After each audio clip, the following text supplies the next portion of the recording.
Marijuana History 101, or should I say extremely brief Marijuana History 101. It's big, complicated, and we'll only be able to scratch the surface. So let's get started. The first thing that strikes one as odd when looking at the history of marijuana, which is also known as cannabis, is how very much legal it once was. In fact, it wasn't only legal, it just happened to be one of the largest agricultural crops in the world, including the United States.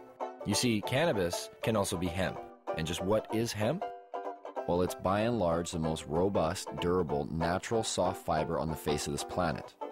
Up until 1883, and for thousands of years before, cannabis hemp was the largest agricultural crop in the world. It had thousands of uses and products. The majority of fabric, lighting oil, medicines, paper, and fiber came from hemp. The first marijuana law to exist in the United States was a law ordering farmers to grow hemp. Benjamin Franklin used it to start one of America's first paper mills. The first two copies of the Declaration of Independence were written on cannabis hemp paper. Up until the 1800s, most of the textiles in the United States were made with hemp. 50% of medicine marketed in the last half of the 19th century was made from cannabis. Even Queen Victoria used the resin extracts from cannabis to alleviate her menstrual cramps. But the funny thing about industrial hemp was you couldn't get high from it. Yet, it was lumped in with the following, which also made little sense. Reefer madness. In the early 20th century, yellow journalism had surfaced. Articles depicted blacks and Mexicans as frenzied beasts who would smoke marijuana, play devil's music, and heap disrespect and viciousness on the readership, a majority of which happened to be white. Some offenses included looking at a white woman twice, laughing at a white person, or even stepping on white men's shadows. And this ended up leading to a law in the form of a tax stamp. A tax stamp that would not only include marijuana, but also hemp and cannabis medicines.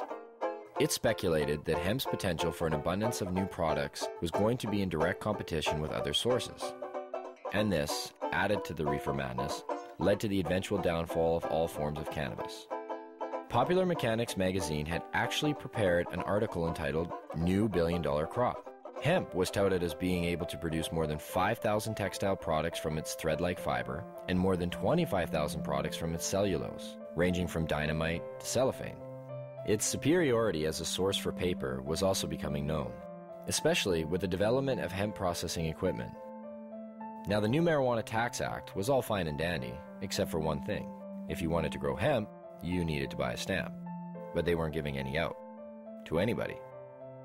And so, in effect, all forms of cannabis became illegal. Things pretty much stayed that way until World War II, when the government decided that hemp once again was a good thing and produced a video, Hemp for Victory. But by the time the war was over, hemp again became bad. And in 1948, when the marijuana law once again came into question, Congress recognized that marijuana was made illegal for the wrong reason. It didn't make people violent at all. It made them pacifists. The communists would use it to weaken America's will to fight.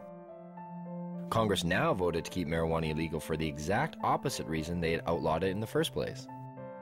And all through the years, report after report, commissioned by everybody, from the mayor of New York to the president of the United States, has come back with the view that marijuana should have no criminal penalty attached to it.